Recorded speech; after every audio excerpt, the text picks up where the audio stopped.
A warm greetings for the day.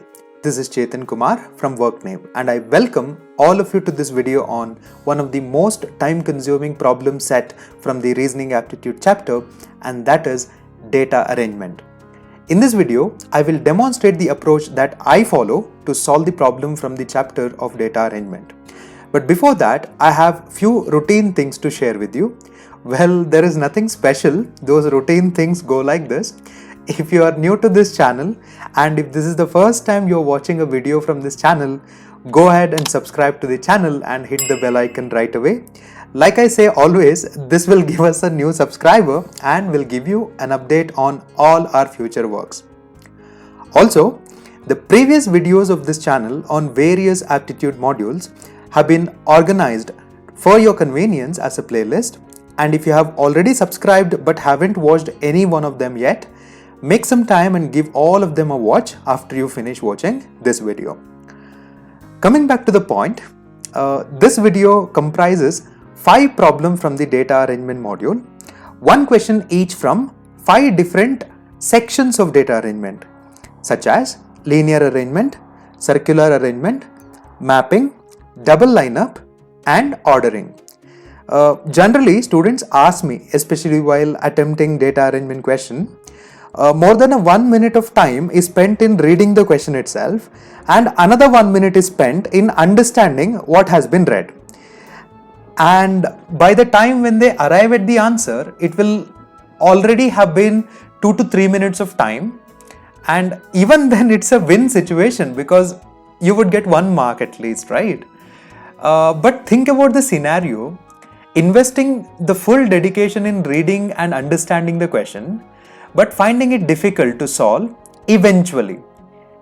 And by the moment when you think of quitting the question and moving to the next question, realizing that for no good reason you wasted 3 to 4 minutes of your precious time, what otherwise could have been used to solve 3 to 4 actual questions. Now this is totally a waste of time, right? To overcome this, I'm going to give you some approaches in each problem that may reduce your reading work, writing work, and also the time required for you to solve that particular problem. Now, without wasting much time, let us quickly get on to the problem number 1 from the module of data arrangement. And like I say in all my other videos, when a particular question is available to you on the screen along with the answer choice, pause the video for some time and try to solve that problem on your own, because this will give you a self-assessment on how much time you have taken to solve the problem or where exactly you go wrong while solving a problem. And once you're ready, resume the video for explanation and proceed watching the video and continue the same process for each question in this particular video. So with that said, let us get into question number 1. Question number 1 for all of you is available over here, and these are the answer choices, and quickly get the answer on your own. Alright, I hope everyone has got the answer to this particular problem. Now let's see how exactly I solve this particular problem. Now, most of the people make a particular mistake while solving a data arrangement problem, that is reading the question multiple times. See, you don't have to do that if you have the habit of writing down the data immediately after you read a particular sentence in the given paragraph. We'll see what is the right answer to this question first, and then we will move on to the explanation part. Right answer to this question is option D, A. Now the solution goes like this. Initially, I read the first part of the question. 9 people, A, B, C, D, E, F, G, H and I are sitting in a row facing north in a movie theater. Now, B is located at the far end of the row. Now, this has 2 possibilities, okay? If this is the north side, now B sitting at a far end of the row means B can either sit on the left side or he can also sit on the right side. Now, whichever is convenient for you, you go with that, because both of them cannot be correct at the same time. But if it is wrong, at certain point you will see the problem statement violation. In that case, quickly go with the other case. Now for time being, let me take the B's position as the extreme right hand side position. Okay, now what will happen next? Both F and G are seated next to H. It means F is also sitting next to H and G is also sitting next to H, which indirectly means that H is in the middle and F and G are on either sides of H. Now how will I write this? I will write like this: if F is here and then G has to be here if they both have to be sitting next to H. Otherwise there is no possibility. And now you may ask me, why did I write all of this next to B? I could have written anywhere, right? But this is just for the time being I'm writing, and let us organize them later, okay? Next, C is directly to the right of D. So I know that C is directly to the right of D, but I don't know where exactly D right now, okay? For that reason, let me take anywhere. Let me take this as the position of C, and C is to the right of D. Now tell me, which is the right side of D? If this is the north side and if everyone is facing this way, and if C is to the right side of D, then definitely D has to be to the left side of C, right? And that's why I will take D over here. And now this statement is not over here. Read it fully. C is directly to the right of D and third to the right of E. That means this C's position is there, right? That is the third position to the right of E. Then if this is the third position, then D's position will be the second position and one more position will be here, and then in that particular position E will come. Only then this statement will be true. C is directly to the right of D, that is true, and third to the right of E. Now E is here and third to the right of E is C's position. So that's why it is done. And then it is given that A is to the left of F. And where is F? F is, as per our initial part of writing, F is here. So the next previous position should definitely be A. Now one more place is yet to be occupied, and you don't have to bother about it because the question asked over here is who is the middle person in the row. Already you know the answer, but for the sake of writing, let me finish this as well. So I is the next person, and if you look at this representation, who is sitting in the middle? Definitely A is sitting in the middle, and that's why answer to question number 1 is. Now I did not do anything, I just read the question once, only once, and I just went on writing them in terms of a representation, and that gave me the answer instantly. Now every single time when a problem from data arrangement is given, you have to read one particular sentence and immediately have to write it in terms of a representation, and that will give you the answer instantly. I hope that question number 1 is clear to all of you. With the same excitement, let's go to question number 2. Question number 2 for all of you is available right now, and answer choices are also available to you. Quickly pause the video for some time and try to get the solution on your own. Alright, I hope everyone has got the answer to this particular problem, and let's check what is the right answer to this problem. Yes, RV is the right answer to this problem. Congratulations to all the people who have got the answer to this particular problem. Now, I also understand that some of you must have got the answer as option D, QW, and let us discuss why that is not the right answer. But you need to understand one point. The previous question from this video was from linear arrangement, and now after reading the question you must have understood that this question is from circular arrangement problem. So when a circular arrangement problem is given, then the first thing you need to do is take all the number of people. Okay, how many ever number of people are there, take them in this representation, and that makes the representation look so simple, and getting the answer also becomes easier for you people. Done. Now let me go sentence by sentence and I'll go on fixing the place for each individuals in this particular problem. So I'll read from the beginning. P, Q, R, S, T, U, V and W are sitting around a circle and are facing the center. Now meaning of this is every single one is facing the center. That is the first part of the question. Now the next part says that P is the second to the right of T. But do you know where T sits? No. So that's the reason you can fix the position of T first anywhere in these 8 places, and then you can fix the place of P. Let me assume T sits over here and P is second to the right of T. See, now understand, since all the people are facing the center, the right side of T will definitely be downwards, right? That means the anti-clockwise direction. So the position of P will be 2 positions to the right of T. And now the sentence does not end here. Read it fully. P is the second to the right of T, who is the neighbor of R and V, which means T is the neighbor of both R and V, which indirectly means that R and V come on either sides of T. So the representation would look like this. And now many people might question me, the position of V and R can also be altered, right? Why this is the only representation? Well, I'm not saying this is the only representation you have to take in the beginning. But I'm saying that this is what you can take in the beginning. But if any time in the future sentences, if the problem statements are getting violated, you can interchange them. But for time being, let us take it like this. Okay. And I'll continue now.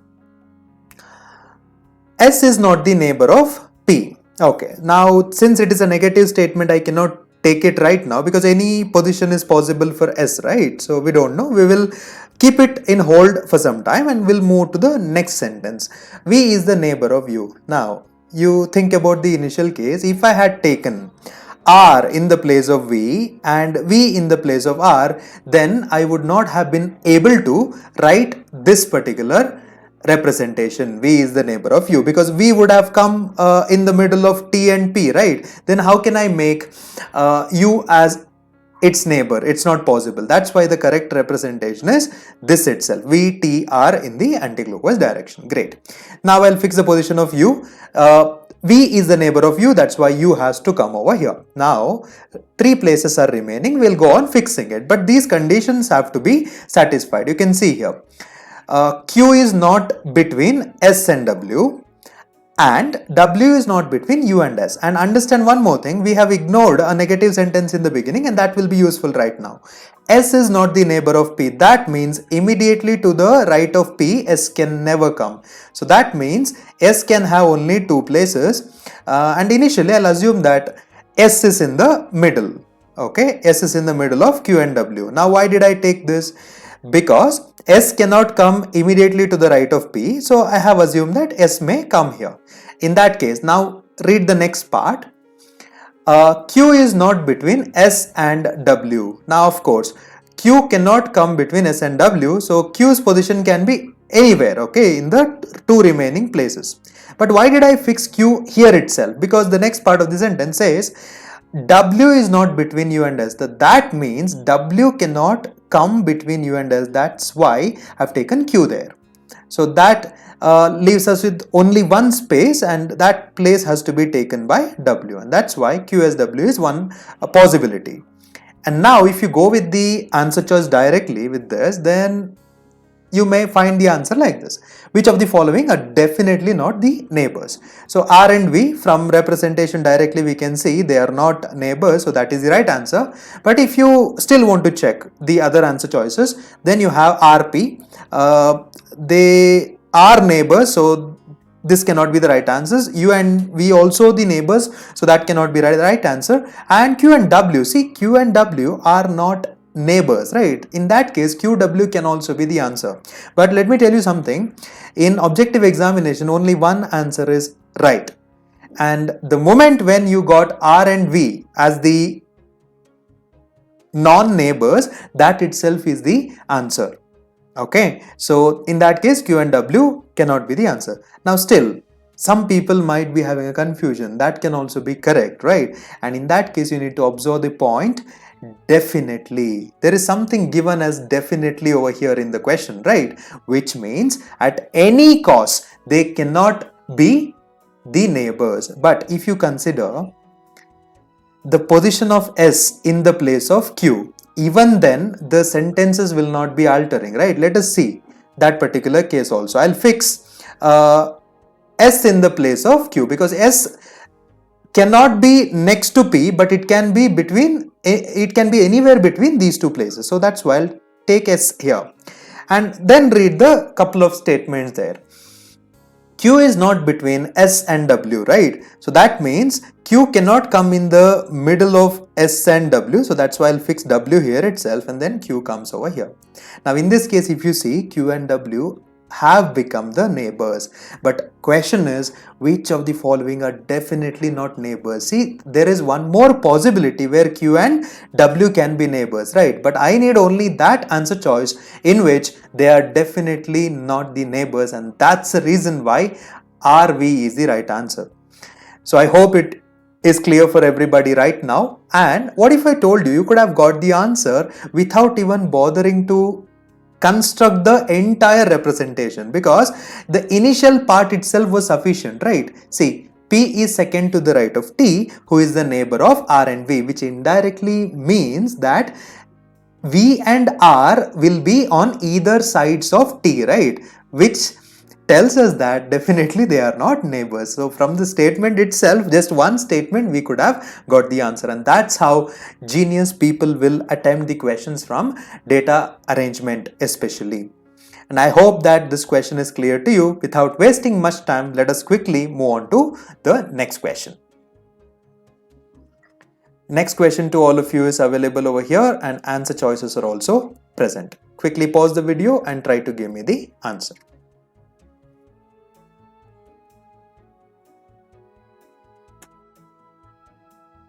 Alright, we'll see what is the right answer to this question. Right answer to this question is option C, Kabaddi. And let's check how to solve this problem. Like I said, you have to make a table immediately after you get a double lineup based problem. One column for name, one column for sport, and one column for day. Now I'll go with the explanation part step by step by reading each sentence. I'll go with the first sentence. Ishan neither plays hockey nor plays on Tuesday. Now this is a negative sentence and you cannot fill the entries in the table with the negative statement. For that reason, just remember this and proceed to the next.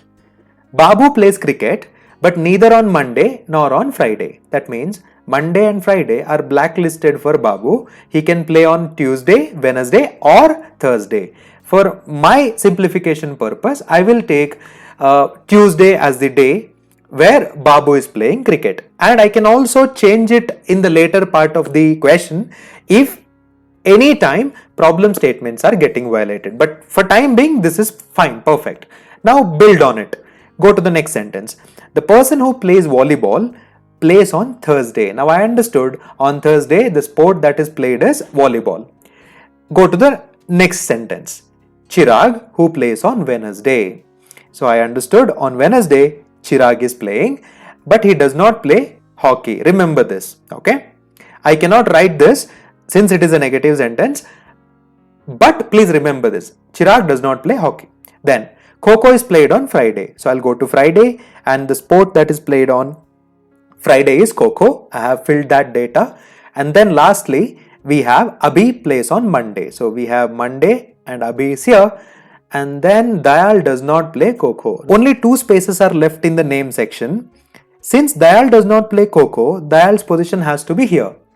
And that gives us the answer to the final space remaining over here. That has to be Ishan. Now, two entries in the sport column are remaining and we will fill that with those negative statements that we ignored in the first place. Now, check, do we get benefited if we just read the first sentence? Ishan neither plays hockey.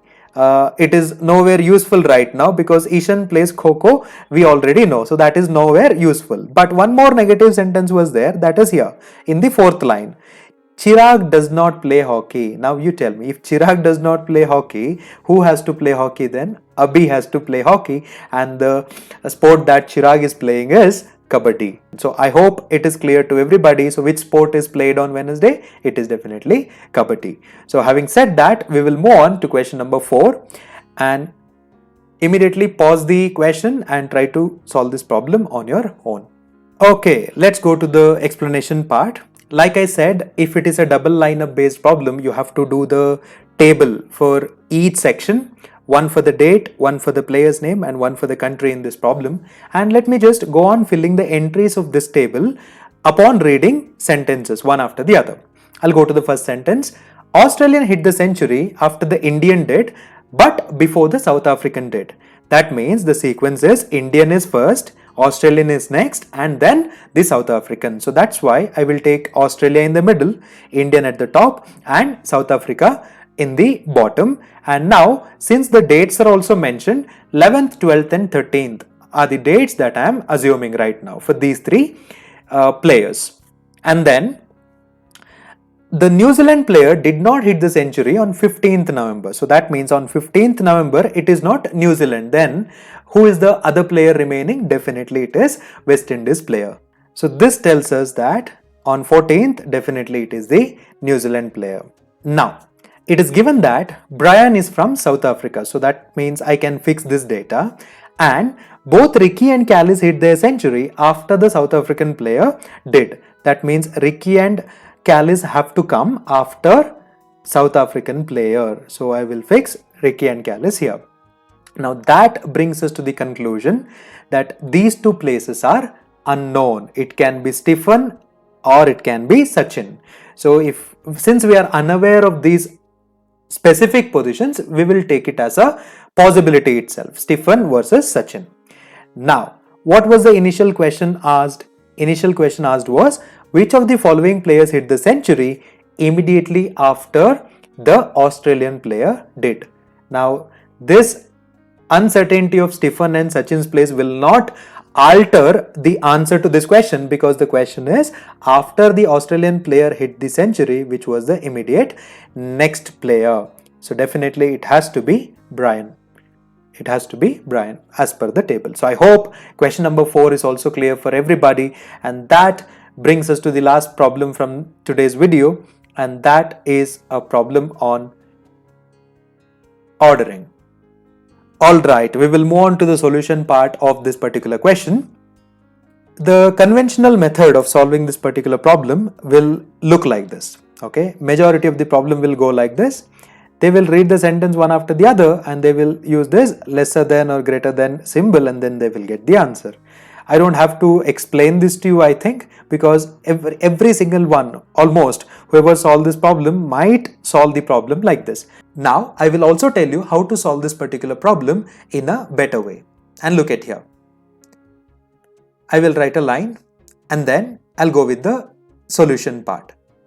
D is shorter than A but taller than G. And if I assume this as D, then definitely this D is shorter than A. This has to be A. And you can see right now D is shorter than A but taller than G. So G is here and this D is taller than G. So first part is clear. D is shorter than A but taller than G. Now, most of the people make a mistake of going with the second sentence, but don't do that, because in the second sentence, E, H and C all are different entities, right? You should not go with that. So rather, now if you go to the fourth sentence, C is shorter than G. I can definitely write this like this. C is shorter than G. And then next part I can write is G is not as tall as F, right? That's why I can take F is slightly taller than G. So that is also failed. Now after this only go with the next part. And which is the next part I can go with? I can go with sentence 3, because B, D, F. And out of this D and F are already known. So I can go with statement 3. B is shorter than D but taller than F. That is also satisfied here. And then go to the second statement. E is taller than H but shorter than C. So E has to be taller than H but shorter than C. So shorter than C condition is satisfied but taller than H. In that case, H has to be shorter than E itself. So now that gives me the overall idea about their heights. Now just by looking at this, it is easy to answer the question given. Rather than going with that conventional approach, this is far and far easier because it is observable directly from the picture. G is shorter than F. Is it false? G is shorter than F. This is not false, this is true. That's why first one is not false. Second one, go to the next one. C is shorter than F. Is C shorter than F? Yes, that is also true, but the question asked over here is which of the following are definitely false. This is not false, this is also true. And go to the next one. F is taller than C. Is it true or false? F is taller than C. Yeah, that is true. It is also not false, it is true. And last, fourth one, B is taller than E. Of course, B is definitely taller than E from the picture. That is also true. That means no statement given over here is a false one. All are true. All are true, and that's the reason why your answer is supposed to be all are true. So I hope today's video was useful for all of you. That brings us to the final part of this video. Thank you so much for watching and all the very best for all your upcoming aptitude tests.